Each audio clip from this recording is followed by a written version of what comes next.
One, what can you get for free? Because it's unbelievable what you can get for free. Number two, what can you borrow?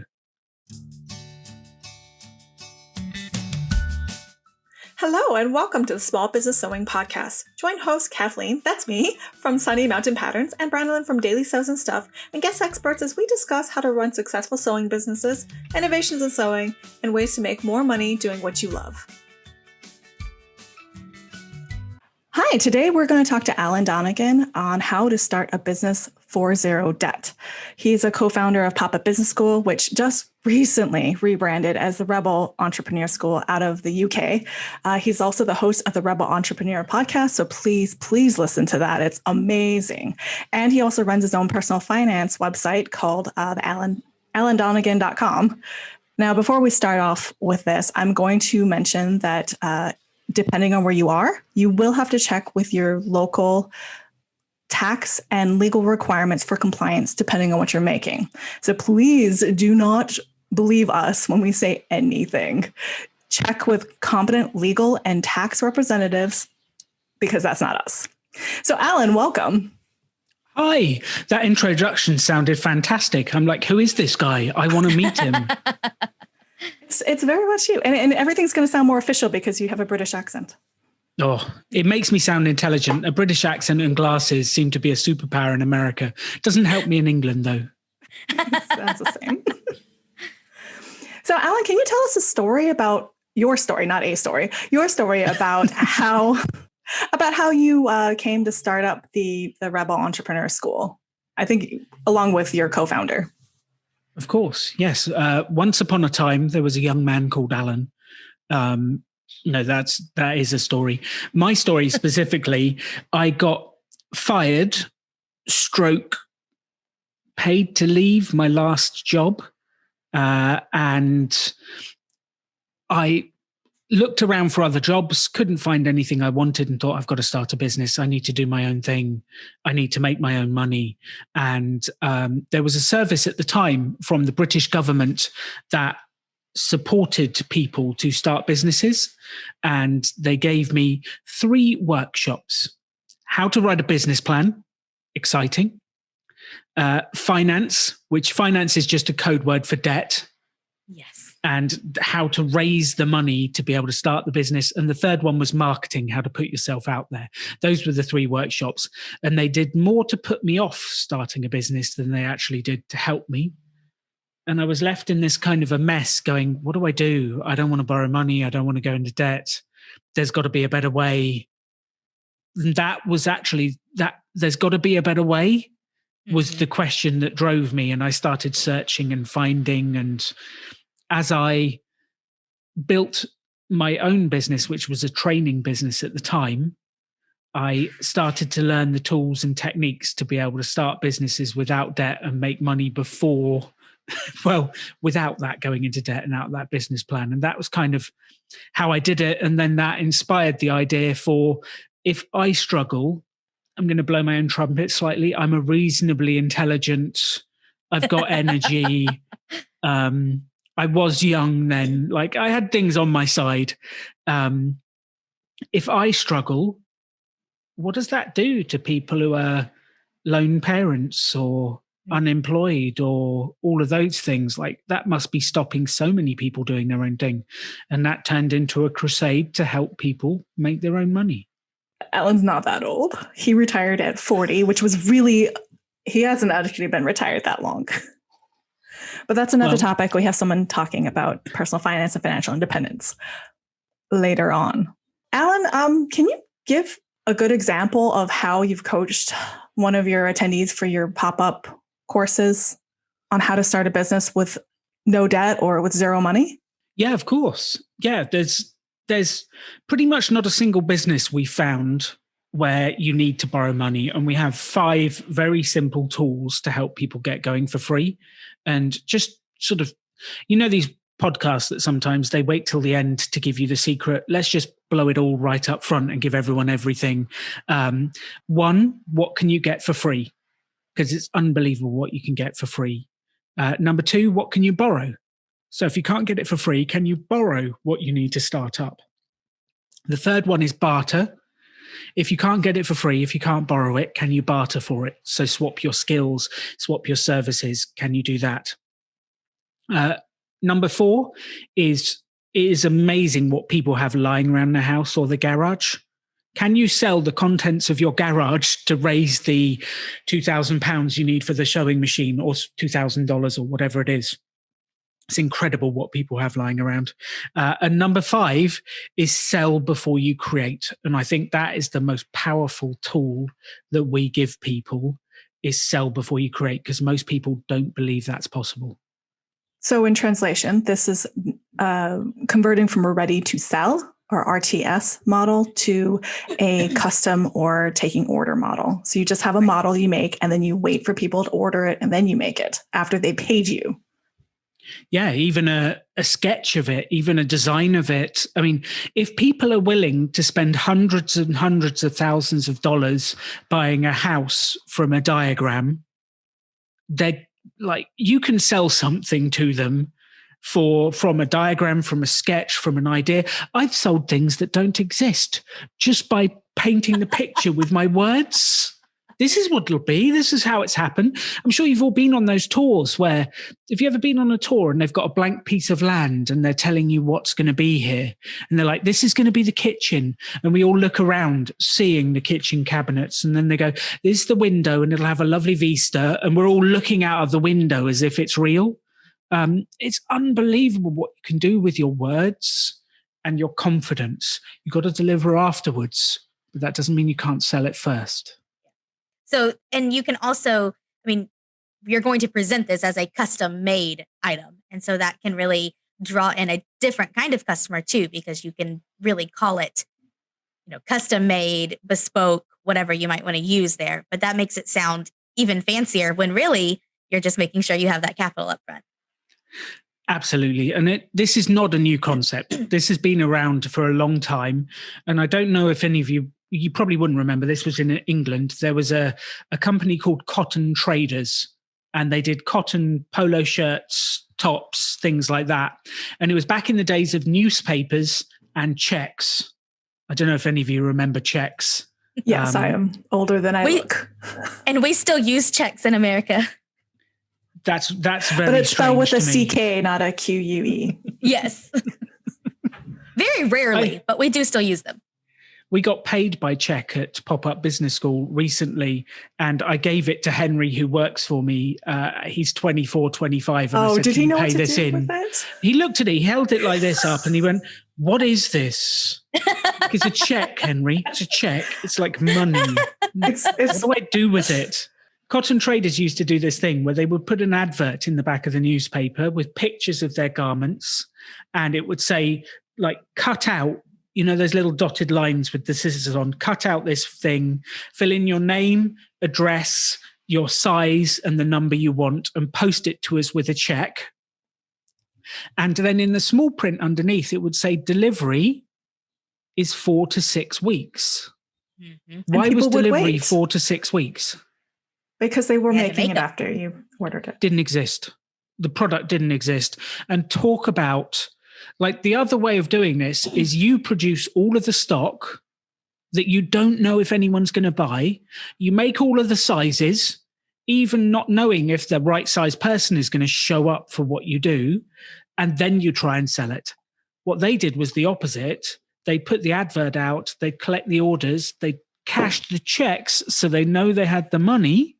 Then they would produce the garments and ship them to the people. Then you're not left with 4 random extra smalls or 5 random double XLs at the end. You're actually supplying what people want.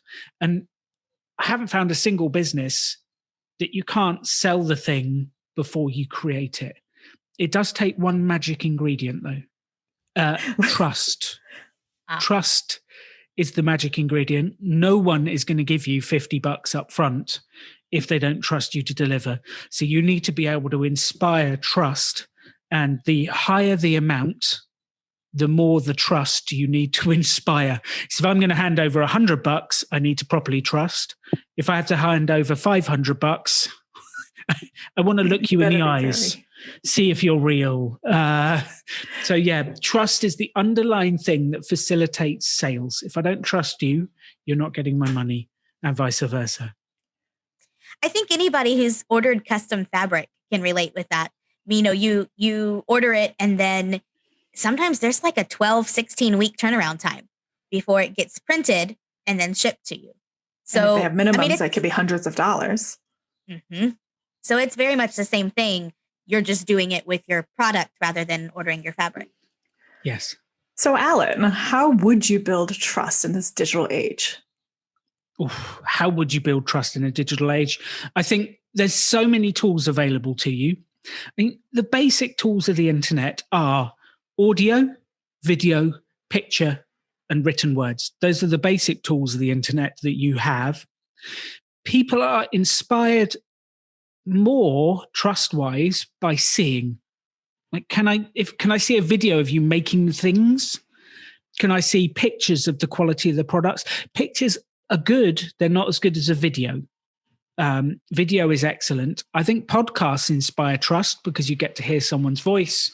You get to have a longer form experience with them. Words, we've grown wary of words in this world of fake news and fake media, and we're less believing. But words combined with pictures, videos, those sort of things. And if you're in the Facebook groups, if you're in the different places, people have seen your name, they start to build up a level of trust. Oh, like he or she is in this group. They're not going anywhere. I've seen their products. I've seen what they do. Other customers have recommended them. They've got referrals. They've got testimonials, all of those sort of things. There's actually many, many ways to build credibility and build trust. There is one real shortcut one, though, if you would like that. Of course.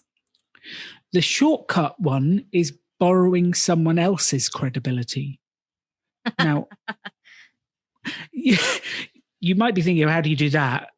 How I did that was I won, when I was doing my training business, one of the customers I won very early on is I did a workshop for Microsoft. I actually worked for them for about 10 years running presence and presentation skills workshops. And as soon as I say to other people, oh yes, I've delivered presence and presentation skills courses for Microsoft, what's the first thing they say? Oh, you must be legitimate. It's good enough for Microsoft. Right. It's good enough for us. Mm-hmm. And I'm borrowing their credibility. And there's a way to do this in your world with the people you've got. So I don't know who are the major brands, what are the major podcasts. Every website does this, as seen on, partnered with, and they use other people's logos and other people's brands to borrow the credibility. And it's like the shininess of their brand rubs off on you. And that one trick helped me to build my training business around the world. And it was an incredible shortcut to getting people to trust me, because I got one person to trust me and then that was it. And they're like, oh, if Microsoft trusts him, he must be okay. It's actually what we're doing right now. Exactly. Yes. By inviting people who have accomplished a lot already, like Alan. Speaking of Alan and inviting other people, all of the ways that he mentioned for building trust, these are all free. So running a Facebook group. And by the way, we also plan on having a guest on that has built a 57,000 plus Facebook group members of customers. So she's got some great gems on community building and how to manage a Facebook group if you're interested in that. But the other things like video, Alan, do you need an expensive camera to take video of your product? I was always amazed. I ran the pop-up business school. I ran an event in Namibia in Africa. And I was thinking, are my techniques going to work in Namibia and Africa? And I turned up there and everyone's got a mobile phone. Everyone has a camera on their mobile phone. He's holding his Iron Man. I'm holding my Iron Man case. Yeah. To this. I'm an absolute Marvel geek. I apologize about that. But don't apologize. We're all geeks. Hold on. Can you see my shirt? I I have my Doctor Who Christmas shirt on. With a Dailey. I love that. So every one of you probably has a camera on your phone that you can start to capture video. And it really doesn't take that much. And a lot of people say, oh, Alan, I don't want to put my face on camera. Well, I don't know if you've seen, there was a big slew of Facebook videos where the camera was pointed down and they were cooking videos where all you saw was the hands and the ingredients. That's a very popular style of video. You don't even need to be on the film. Just point the camera at your lap whilst you're knitting, point it at the sewing machine whilst you're sewing, point it at the product when you've finished, and have fun showing off what you create. I mean, that's it. Like, no one else is going to show you off. Do it yourself, show off. And I know I'm not a big time name, but on Daily Sews and stuff, I just use my phone. Sometimes I use my iPad. I've gotten a little fancier. I've added a $40 microphone, but Ooh. I know. Any smartphone that you have has a great camera, and I don't see the need to spend $1,000 on a camera right now. You can also buy secondhand, by the way. Yes, I'm a huge proponent for secondhand. Or borrow. Find a friend with a fancy camera. Just don't break it. Your kids probably have fancy cameras on their iPhones. Like, just borrow the kids. Outsource this stuff. You look after them enough. They should be creating videos for you. Yes. Let them borrow their phone. That's great. Send them out to work. But it's incredible. Like, you don't have to spend money to do this. It's amazing, the resources lying around. And let me give you one other example about resources and borrowing. We had a lady, and I'm sure this you'll tell me how this will apply to the sewing world. We had a lady who wanted to release an album. She was a musician, she was a singer, she wanted to release an album. Her problem was she couldn't afford to hire the studio space to be able to record the album to then put it out. And we said, well, okay, let's think about this. Where might have studio space? Where has underutilized studio space? Where has the resources? And actually, there was a college not far away that had a music course. And for the music course, they had all the kit, they had all the boards, they had all the stuff. And we're like, well, why don't you just borrow that? And she said, do you think they'll let me? Like, I don't know, ask them. Let's try. What's the worst that happens? They say no. So she rings up, she has a chat, and the person on the other end of the line says, we don't normally do this, but, if you do something for me, I'll let you do it. And what you need to do is you need to use the students as the audio technicians so that they have something to go in their portfolio. So she kind of replied, so let me get this straight. You will give me free labor and a free space. And the cost to me is that I have to use the free labor. Yes. And they're like, well, when you put it like that, it sounds bad. But like, you've got to give the students an experience. They need to learn from you as well. And she recorded her album by borrowing space. And it's unbelievable what resources, tools, equipment is lying underutilized in business, in social enterprise, in universities, colleges, schools, in community buildings. It's unbelievable, the kit that is lying around that you can ask to borrow. And that means stuff, by the way. Kit means stuff. Yes, it means stuff, things. if you're in America. Yeah. I said to someone the other day, do I have to bring my swimming kit? We were going swimming. Do you have a whole kit swimming for this? Kit? No, it just means trunks in England, I guess. Pants. There we go. Pants. Shorts. Well, that's what we wear under trousers in England. So you get very confusing very quickly. We need a translation. We'll just call them breeches. That's what we do at our house. The outside, Branalyn's in the trousers. South. Yeah. Under riches. But breeches comes from England. That was a thing in England first. Alan, please verify this. I'm afraid I was not around in the 1800s. Exactly. Yes. Unless you ask, the answer is 100% no. Mm-hmm. So you have to get out of your comfort zone and ask. I think it gets easier as you go on. Everything you want in life is outside your comfort zone. Otherwise, you'd already have it. And life has this cruel way of saying that thing you need is just over there just outside your comfort zone. If you can get yourself to, the thing I hated doing when I was younger was making the phone call. I would get nervous. I would get sweaty. I hated making the phone calls. It's the fear of rejection, the fear of someone being nasty on the other end. But the universe does have this way of saying, like, this thing you want, are you really committed? If so, it's not too far outside your comfort zone, but you're going to have to do something that's not in your normal wheelhouse. Because if it was in your normal wheelhouse, if it was in your comfort zone, you would have already done it. So if you want to turn this into a business, if you want to get to the next step, if you want to grow your brand online, you're going to have to do things that are outside of your comfort zone. The way you get out more comfortable with it is by doing it. So actually, I thought about this when I heard you talking about on your podcast, which is the Rebel Entrepreneur Business Podcast. Did I get that right? I know I listen to it every time. It's close enough. Yeah. Just look for Alan's face. Before, I used to work for a company that managed private jets that would come to Hawaii. Wow. Yeah, ultra high net worth individuals. And I would have to cold call customers that might have a jet. So they have a whole list. And I would have to call them and be like, hey, you've been to Hawaii before. Let me tell you about what we do, because you can't just land a jet and leave it on the runway, apparently. As I was doing this, I was calling 10 to 20 people a day. I got used to it and I had a good idea of what I was going to say. I wouldn't get nervous. It was okay if people said no, but you know what? When you offer to send them Kona coffee for free, they're usually a lot more amenable to talking to you.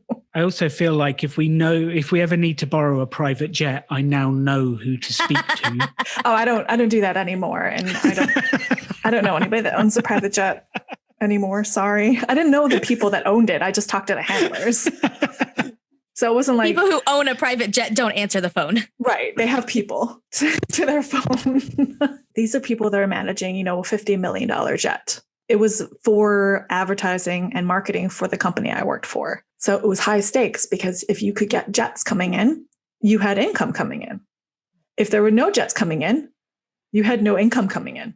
Which that is the bit. If you are willing to make the calls, do the marketing, do the sales, then business will come in. If that scares you, then you won't get any business. And unfortunately, in most of the world, it's not the people who are best at the business. It's not the people who produce the best product that are the most successful. It's the best sellers and marketeers. And that's not right, but that's just kind of the way the world operates. And that's the game we need to get used to and play. Because if you can't sell and you can't market, you won't get people to look at your product. And we need to get used to, just watch a YouTube video about how to take better photos. And then watch a YouTube video of how to get more engagement on Facebook. And do it. It's not as tough as it sounds, but it's the way the world works. We live in a capitalist world and we've got to play the game if we want to get ourselves out there. So I have to ask this because Branalyn follows somebody that's a famous quilter on the YouTube sphere. And I think it was her. It has a very similar phrase as what you do. But what would your advice be for people who they just cannot seem to get anything out because they sit there and they fiddle with their photos trying to make it perfect? Have you ever tried Googling perfect? Like going to Google Images and putting in perfect? You get some weird stuff. Maybe I don't recommend that. I don't think I should do that. Yeah. Either there's a smart aleck response or there's going to be something I'm not sure I want to see. Well, this is the bit. Perfect doesn't exist. There's no such thing. None of us are perfect. None of the things are perfect. There'll always be slight errors, slight things. But actually what you learn over the years is those little errors, the different ways of doing things is what people love and fall in love with. And they fall in love with your product because it's got your personality, your style, not because it's perfect. And your pictures will never be, I'm sorry to say, your pictures will never be perfect. Nothing will ever be perfect. You've just got to launch and get it out there. And we have an expression at the Rebel Business School, which is done is better than perfect. I've met so many people that have been wanting to launch a business for decades and they never do it because they're waiting for the right time or for it to be perfect or the right person. And it will never be perfect. And This is actually, my business partner is called Simon. This is the thing he hated about me the most when we started working together, was I don't really care about perfect personally, because I'm not great at spelling. I just launch it. The picture will be a bit funny, but I'll get it done. And having done that, people show up and the business is launched. Simon and I would sit in a coffee shop and have a meeting. We'd come up with an idea. We'd both drive home. By the time he would get home, I would have launched it online. I would have a web page up. I would have launched it. I probably would have sold one or two. And he was in a panic going, it's all wrong. Like, there's spelling mistakes, there's this, that. But that drove him to correct my spelling, and we made progress. You can never get to version 2. Yeah, done is better than perfect.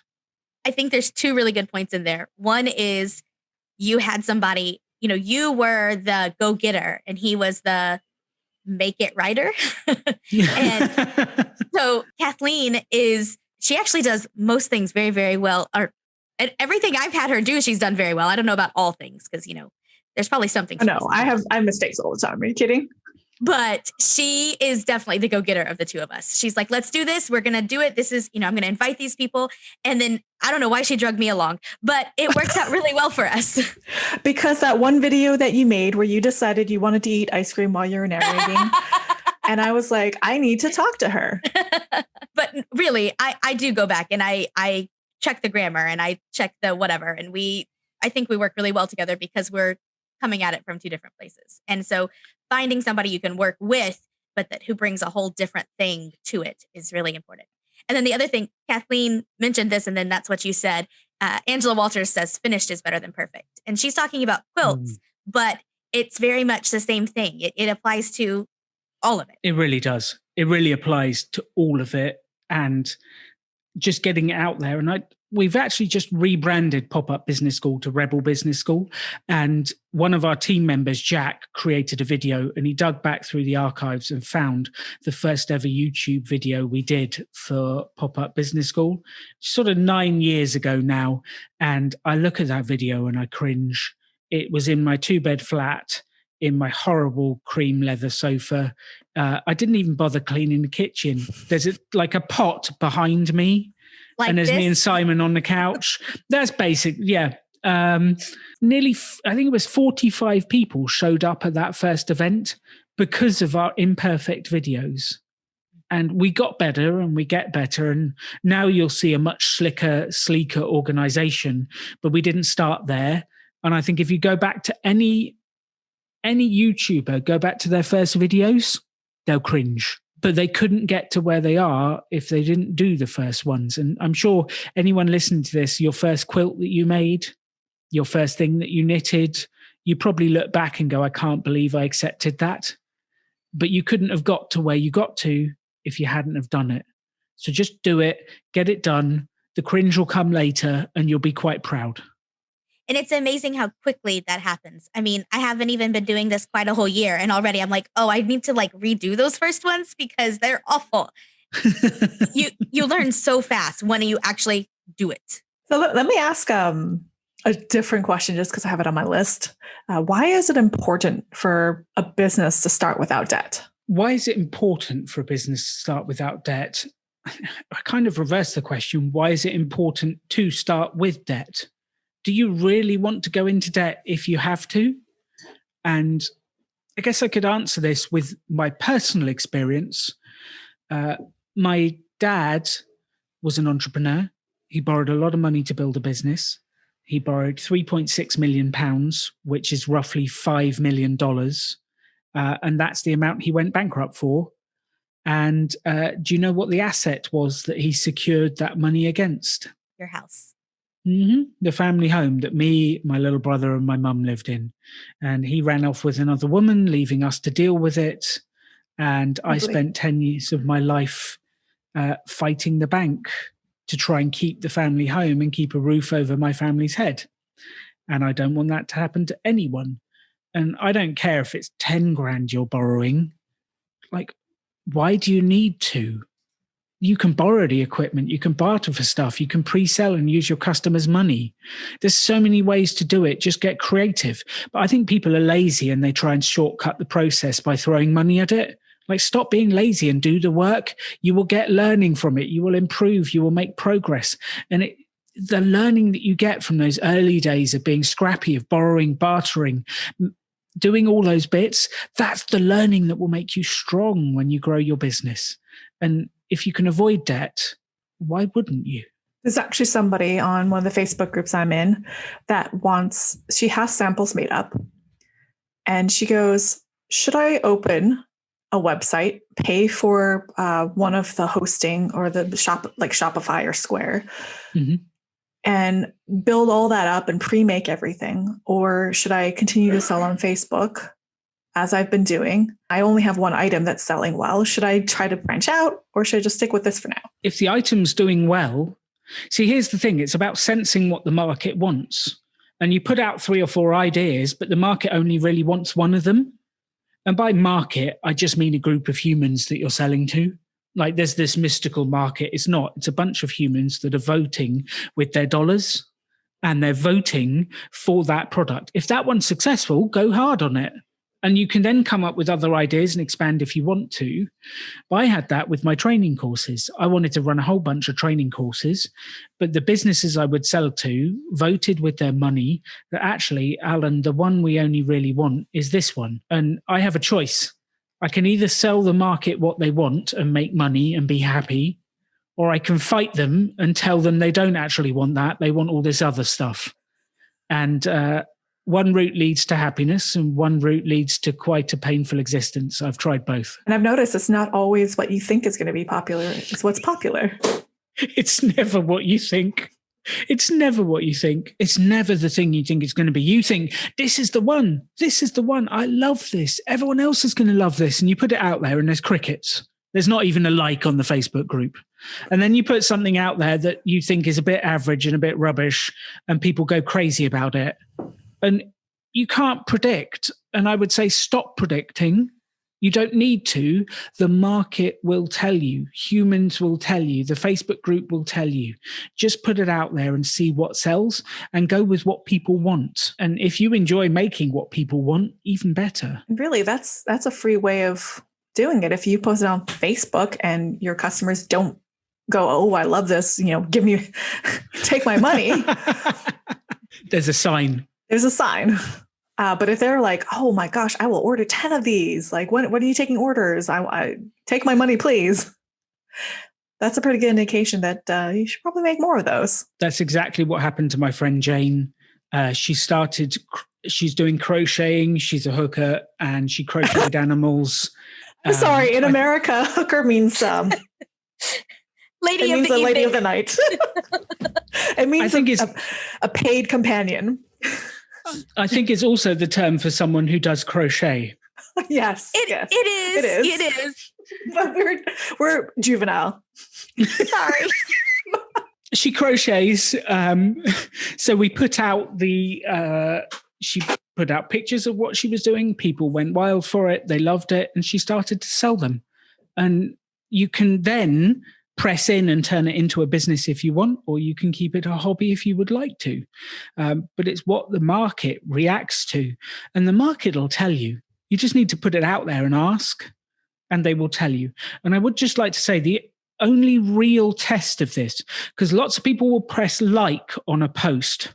Does that mean they will buy? No. Nope. You have to ask them to buy. The only moment of real feedback is when you ask someone to take their purse, their wallet, their credit card out of their pocket and give you money. They will be nice to you up until the point you ask for their cash. When you ask for their cash, you will get the real feedback, and it's really critical you do that. Otherwise, you will have lots of niceness and no orders. It's kind of like when you're having a conversation with somebody and they go, oh, that's nice. Mm-hmm.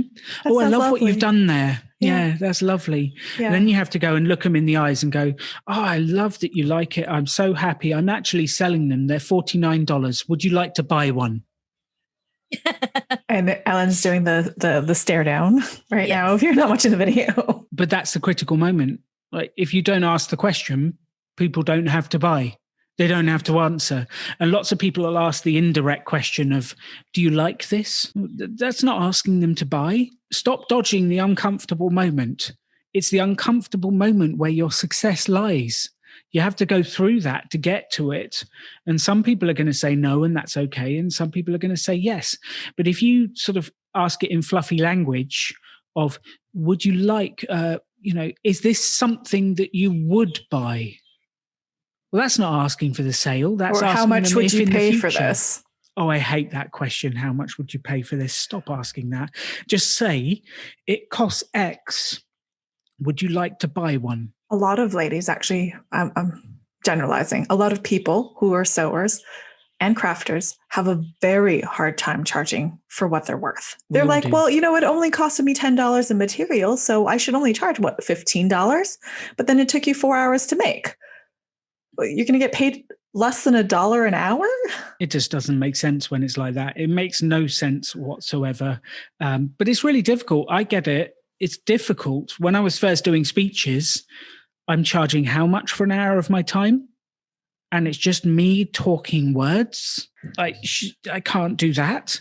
But actually, it's not just me talking words. It's years and years of practice. It's developing the skills. It's doing all of that. And the people that are listening to this podcast now, you have spent years perfecting your art. People are not paying for the material. They're paying for your decades of experience and skill of what you can produce beautifully. That's what they're paying for. And you cannot undervalue that. Right. So if you're trying to price your product and you're thinking, I would only pay $15 for this shirt, but you're making something that's a high quality couture level. Remember, there's t-shirts for sale that are mass made using who knows what type of fabric, made who knows where, for expensive luxury companies that are selling for $500 a pop. And also, I will always say, why will I buy this for $200? I could have my husband make it for $100, or I could make it for $50 or whatever. And so I am terrible at that. My husband is a carpenter, and he never asks me anymore how to price something, because I will always give a price way too low, because my thought is always, what would I pay for it? And but it's not what you would pay for it. Right. But that's the thing, is it's not what I would pay for it. It's what somebody else would pay for it, because I am not his customer.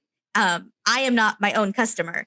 I need to think about the people who will actually buy it, who probably aren't the creators. There's also vastly different markets within a small location, or vastly different markets online. And if this is one of the biggest mistakes I've seen people in sewing groups and crochet groups do, is they try to sell their products to other people who are making the same stuff.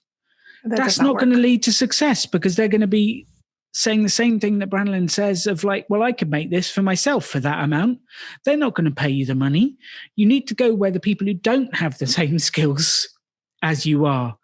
And I remember doing a project in East London, and it's one of the most deprived neighborhoods in London. And right across the road is Canary Wharf, which is one of the wealthiest postcodes in London. And it's amazing that these two areas are separated by one road, and you've got all the banks and the towers and the fancy restaurants. And then you've got a market where people won't pay 50 cents for an item. And the people on this side of the road are complaining no one will pay any money. And I'm thinking, well, why don't you just walk over the road and sell it to them? Like, they've got money, and they're not even going to bat their eyelid at 4 times the price, 10 times the price. They actually want to pay for quality. And stop trying to sell to people without money. And that was my biggest learning point. I spent an entire year trying to sell to schools. What do schools not have much of? Money. And it was a painful year. It was my worst year financially. I felt like I was making a difference and I was doing good work, but I didn't make any money. Then I switched and sold to corporate organizations. And hey, they have money. They have a lot of money, and they actually looked at me and go, why are you charging so little? You can't be any good. And that was a wake-up call for me. So I changed markets, and it changed my future. It's very much so like you buy a LV bag and it's only $50, and you go, maybe this is fake. Maybe this is a knockoff, or it's a cast off from the factory. So speaking of pricing, some of the challenges they have as a sewer is, how do you pay for product, pay for fabric? For example, I've actually had a question on one of the Facebook groups from Rain Fields. Is how do you start a business with zero debt when you only want to have ready to sell business model? Well, you're cutting yourself up. Like, why do you only want to have ready to sell? Like, I never understand this. People come to me and say, well, I don't want to do it the way I can do it without debt. It's like, well, why are you making life difficult for yourself? Do you not trust that you can do it? Do you not, like, I don't understand that way of thinking. I had a guy who came to me and he was saying, I want to start a museum. And I said, well, here's all the different ways you can do it. You could borrow a space, you could borrow the staff, you could borrow this. And he said, well, I don't want to do that. I want to pay for all the items and I want to get all the money for the space. It's like, well, I can't help you. If that's what you want to do, go and spend the money, go into debt, do it. It's just, I just don't understand it. Like, why are you cutting off every other option and you've decided the only way to do it is that? Because a lot of people have been conditioned to throw money at a problem. If your fridge breaks, what do? You buy a new fridge. You call your dad and ask him to fix it. Well, that's you.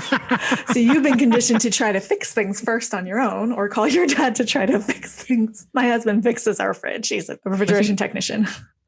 Where you're going with this is the societal conditioning. And the societal conditioning is, you must write a business plan, you must borrow the money, you must produce all the product up front, then and only then you sell.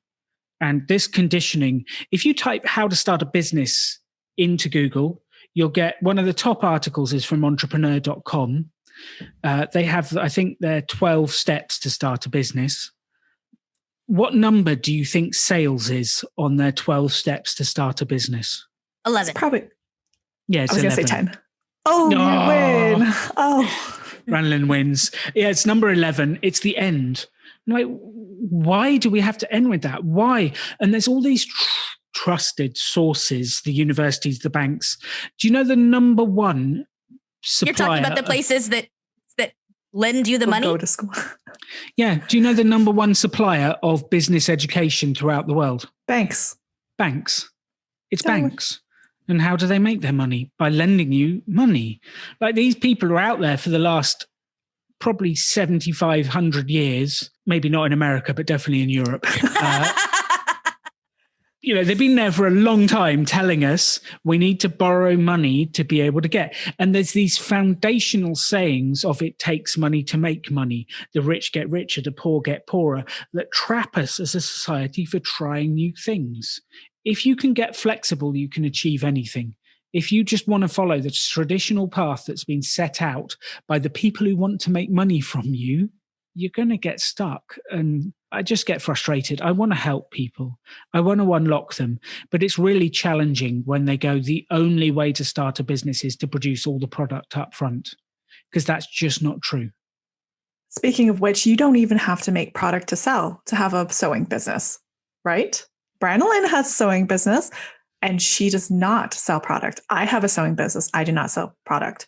So Branalyn does YouTube videos where she does tutorials specifically for using with projector sewing, because that's a very new technology that's coming out. And I make sewing patterns that sell digitally. In America, do you have advent calendars? Yes. So, at Christmas, you open up a window each day and you get a small thing. We had a lady come on the course at Reading. Her name was Nina. She did knitting windows was her business, and she sold knitting advent calendars. And every day you would get a different piece of yarn, a different pattern, a different needle. And she would always send me a picture of Christmas with her at the postman with bags and bags and bags of these calendars going out to people. And she pre-sold them all. Because if you're buying an advent calendar, when do you pay for it? Before you make it. Yeah, you pay for it up front. You pay for it like in November and then you get it before. Yeah, yep, exactly. There's so many different ways to doing it. I've even seen people who do online knitting conventions. So they run the event where people come together. There's just so many different ways. And actually, there is far more money in the alternate, the teaching, the conferences, the events, than there is in the product, because people like Primark and China have kind of killed the market by producing it so cheaply. And you can go very high end and go niche and different, which is fantastic. And there is money there. But the market has been compressed by these people who sell it so cheap, and it makes it so difficult. So sometimes the alternate ways of doing it, there's far more cash there for you if that's your primary objective. If you do tutorials, you can always do affiliate marketing. When you say, this is the exact material I'm using from this company. If you buy from there, it won't cost you any more money, but I'll get a small percentage of the sale. Right. Or like I was thinking, I could go to Target and I could buy leggings for my girls for $5 a piece. Or I could go to Walmart and probably get them for like $3 a piece. And then I could make them myself for usually like $15 a piece, probably.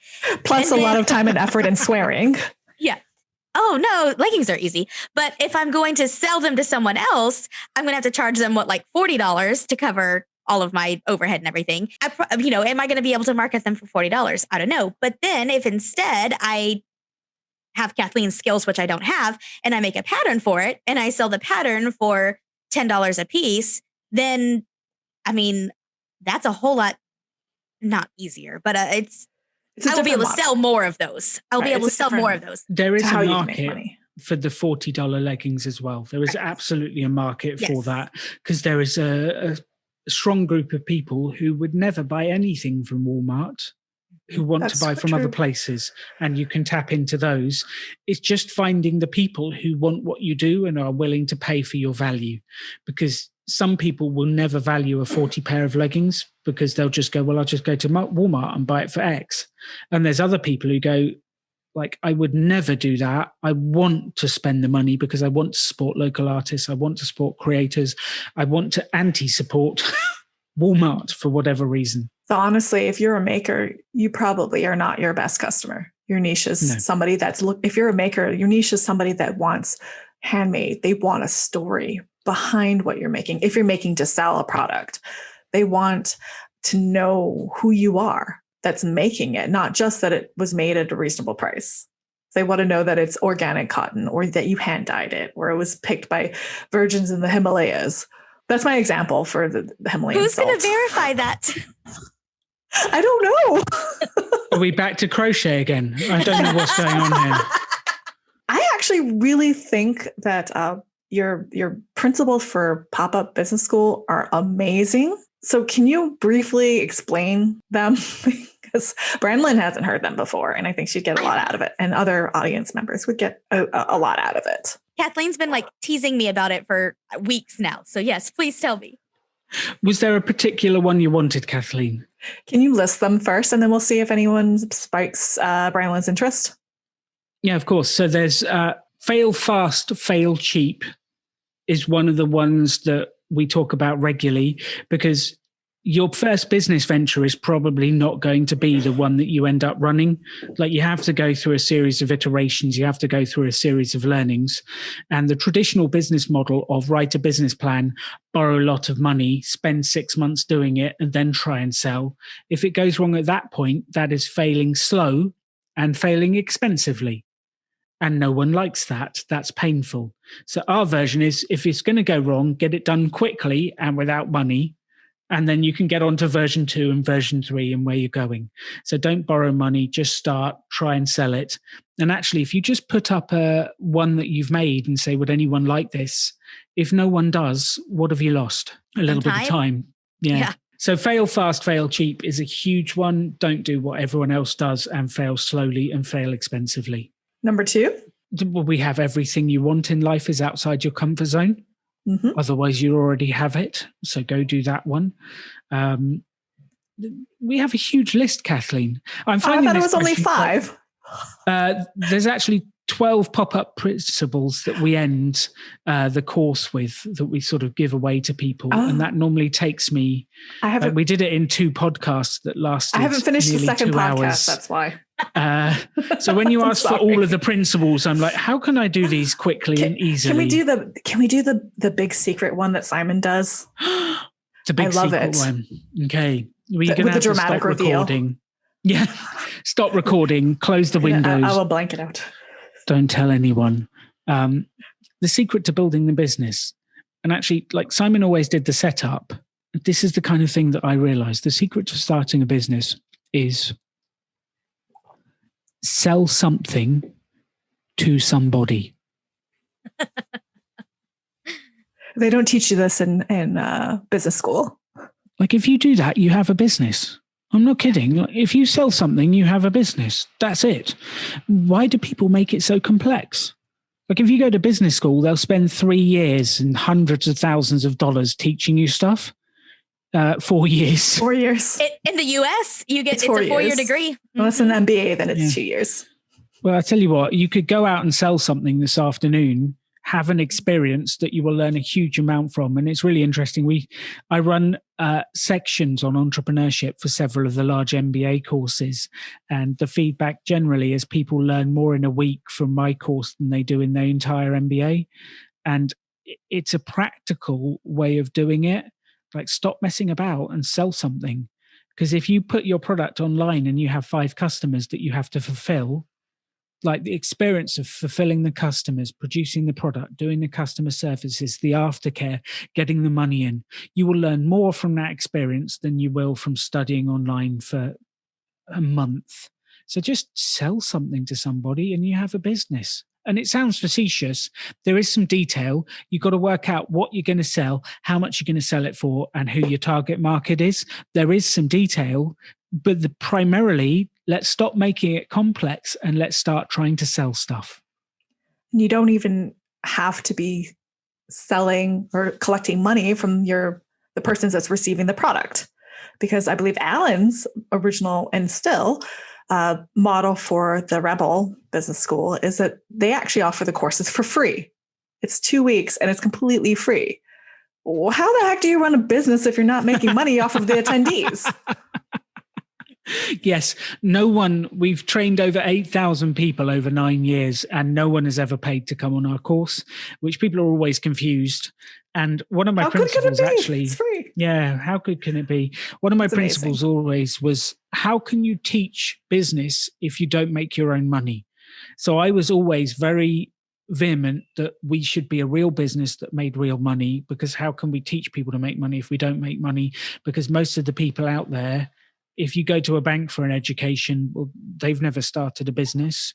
If you go to a university for education on how to start a business, it's run mostly by lecturers who have never started a business. Most of the people who teach business are charities who don't make money, and I find that shocking. But we still wanted the course to be free to help people. So what we do is we sell the course to sponsors, councils, local governments, housing authorities. We sell it to corporate sponsors and they pay us to give it away to the communities that need it the most. And it makes an incredible difference to people. And I've actually seen this. We did help one lady actually in North London her course was a sewing course, and she persuaded someone to pay her to give away the sewing course to teach skills in disadvantaged communities. So she actually took our model and used it for sewing courses. And it's unbelievable what you can do. But yeah, so that's how we make our money. Everything we do is free for you, the user, but someone pays, because we've got to make cash. I need to be able to pay for my pizza and breakfast burritos. But if you want to tip Alan, buy him a pizza or breakfast burritos.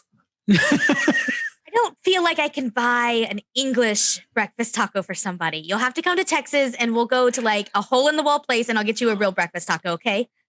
I love Texas. I am in. Where in Texas do I need to come? South Texas. If you want a real breakfast taco, we're going south. No, really. If you want more details and you're in the UK, well, honestly, they're actually doing everything online right now. So you could attend and how would they know? But please go to their website. Has it been officially changed over to the... just Google pop-up business school and you will find us. And we're the only thing that shows up and that'll redirect you. It's easier at the moment as we rebrand. But all the courses are free. And you're right. Most of them are at the moment are online. They're all online. So we wouldn't know if the Americans snuck in. Just make sure you use proper British terms when you talk, when you ask questions. Add a U into your word. Yes, Color, add a U in. Color. It's a mobile phone, not a cell phone. Not a cell phone. And we put rubbish in the bin, not trash in the can. We put rubbish in the bin. So I think we can start wrapping up now. Watch some BBC first. I recommend Doctor Who. Yes, or Downton Abbey. That'll perfectly assimilate you into the British culture. We want to finish up with 4 questions we always ask our guests. Ooh. You being our second guest, so 100% of the time. What's your favorite time-saving tip?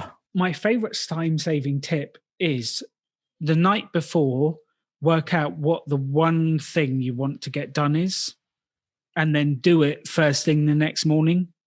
And I know you'll be thinking kids are in the way or this is in the way, but find a way to start with the most important thing and just get it done. And that will save you an unbelievable amount of time, because if you leave that till the end and you've been looking after the kids, working, like doing exercise, and you come to 5 o'clock or 6 o'clock at night and then you try and do it, like the reserves of energy are gone. And the thing I've found is actually most people, it's not a lack of time, it's a lack of energy that stops people being successful. So get that most important thing done first thing in the day. That's my top time-saving tip. How do you price your products? Or how, rather, your products are very different than a maker. So how would you suggest a maker prices their products if they're selling something physical? I think you've got different angles. Number one is look at what the prices are in the market. So you will have, like, if you just take a t-shirt, you'll have prices from $3 a t-shirt to $500 a t-shirt. That gives you your range, and then have a look at where you want to sit in that marketplace and who you want to sell to. So that's the first thing. The second thing is, what does it actually cost you to do it? Because I've met so many makers that undervalue their time. And they're like, well, it only cost $3 in materials, but it took me 14 hours. You need to work out what a reasonable return is for that and what you're happy with, not what the customer needs to pay, because you can actually charge pretty much anything. There is a price point for anything. So I'd be looking at that. And then the final piece is people associate quality with price. So don't be afraid to increase your price, because if it's too cheap, people will look at it and go, well, it can't be any good. Why is it that much? So don't be afraid to double your prices, because people associate quality with price. And then show off what quality you're getting with that price. So if you have French seams, definitely highlight that. Is that the ocean that's between us and France? I'm not sure what a French seam is. Not if you're in Mexico. That's true. It's Move on quickly. It's a way of finishing your garment so that it's enclosed. All the raw edges are enclosed. It's a little bit more work. It's a double stitching. So it's what you will get in the very high end, like business shirts, for example. So the third question is, what do you automate? I automate investing. My money that I make gets invested in broad-based index funds in the stock market and just goes in. We automate our finances. I haven't yet managed to automate my podcast, but I'm working on it. A lot of it happens in the background without me. I was going to say, you have a team that does it through Choose FI, so that's kind of automating. Yeah, yes. You don't have to do editing. I don't have to do editing, which I'm so grateful for. Thank you to my editor, Andrew. I love you. The stuff that's important, we try and automate so that it automatically happens. So like we automatically get up and do our exercise. We automatically sort our finances out, and finding those ways to make your important stuff happen every day. If you were doing marketing, I'd be looking at automating my marketing posts. So setting them all up so that they go out religiously at the right time. Anything you can do to make automatic the key processes in your life will improve things massively. Do you know if there's a free way to do automatic social media posts? Because I'm looking. I would have to come back to you on that one. I will ask my team who are young and do that stuff. God, I sound so old now.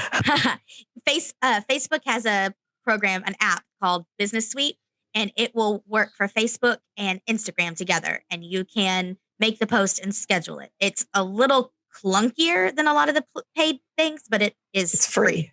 I need something for Pinterest specifically if you're going to ask your team, Alan. Okay, cool. I'll message them. Thank you. This has been very productive. And then finally, how can others find you? Just type my name into Google and I'm pretty much the only thing that comes up. I've managed to destroy the other Alan Donegans off page 1 of Google. Don't mess with me. I'm only kidding.